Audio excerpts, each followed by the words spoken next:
Every year in the United States, hundreds of thousands of children are abused or neglected by their parents. Hundreds of thousands. It may seem that every time you turn on the news, you see another sad or sickening story. A natural reaction is to turn the channel and ignore the reality. After all, there are so many children in need, so many children who are sad, scared, hurting, vulnerable. What can one person do? One person can speak up for a child through involvement with the CASA program.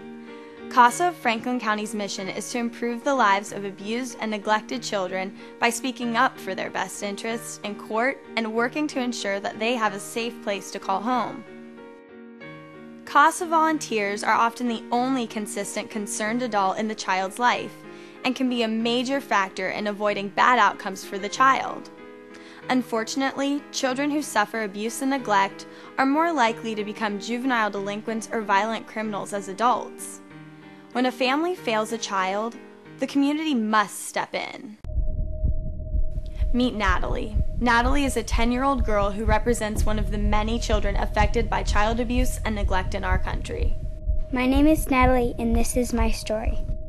One day, I saw my mommy shaking my baby sister to make her stop crying. I yelled at my mommy and told her to stop. Then my mommy yelled at me and told me to leave her alone. And then she hit me. No child deserves to be hurt in any way.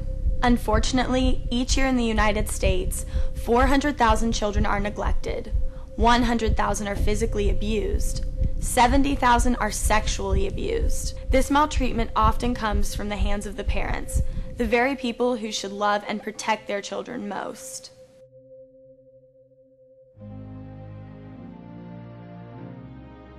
Today at school, Mr. Thomas asked me how I hurt myself and why I look so sad.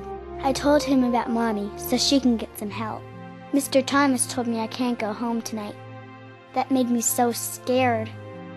When children are not safe at home, they're often removed and placed in the home of a relative or foster caregiver.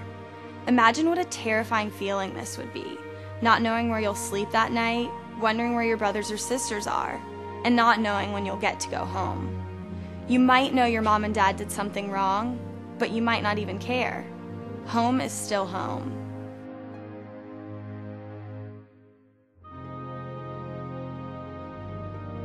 Last night I stayed at a house with a lady named Miss Tanya. She said I could stay as long as I had to. I asked Miss Tanya about my baby sister, but she didn't know anything. Everybody was nice to me, but I was just crying. In foster placement, a child has no guarantee of permanency. Nobody can promise her that she'll be falling asleep in the same bed next month, next week, or even tomorrow night. Children need to know that they are with a forever family, and foster care cannot provide that. Today I met Miss Susie. She said she's my CASA, so her job is to look out for me and make sure I'm always okay. She said that what I think and what I say matters. I asked her if she knew where my sister was, and she did. She said Kylie is okay and I'll be able to see her soon. That made me feel so good. Maybe I can fall asleep tonight without crying. CASA volunteers are ordinary people doing extraordinary work. They donate their time to work with children like Natalie because they know that even if they're just helping one child, it still makes a difference.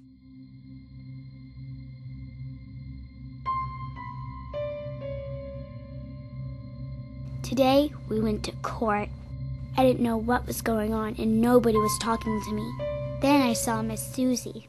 She smiled to me and said, "Don't worry." She told me what would happen at court, and I felt a lot calmer.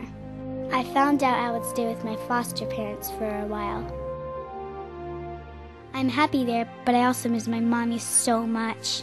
A courthouse can be a scary place for anyone, let alone a child. In the case of abused and neglected children, the court is deciding who should take care of them. Can you think of a decision that holds more weight? In the bustle of a courthouse with lawyers, social workers, judges, and parents, it can be too easy to lose sight of the child's perspective. What's in the child's best interest? How does the child feel? And what does the child want? That's where a CASA volunteer comes in. Abused and neglected children desperately need concerned people in their lives to speak with them with sensitivity and tenderness. The judges and lawyers truly appreciate the role of CASA and always respectfully listen to the CASA court reports and recommendations. As a CASA volunteer, it is my responsibility to help prepare a child to attend court. As a CASA volunteer, I will be prepared to represent the child's best interest. Today I had the best news in a long time. Miss Susie worked so hard and it paid off. Kylie is moving in with me and my foster family. I cried so hard when I heard the news, but it was happy crying. Miss Susie said that Mommy is working hard to fix her problems. So maybe we can move back with her and nobody will get hurt. Until then, at least me and Kylie can be together. CASA volunteers change lives, sometimes in big ways and sometimes in small ways. Sometimes in ways we'll never know. My story could be the story of a child in your neighborhood. It is a story that is lived over and over by hundreds of thousands of children each year. This video is dedicated to all the children who have safe and loving homes. And to all the children who are still waiting in pain, remind us what is left to be done.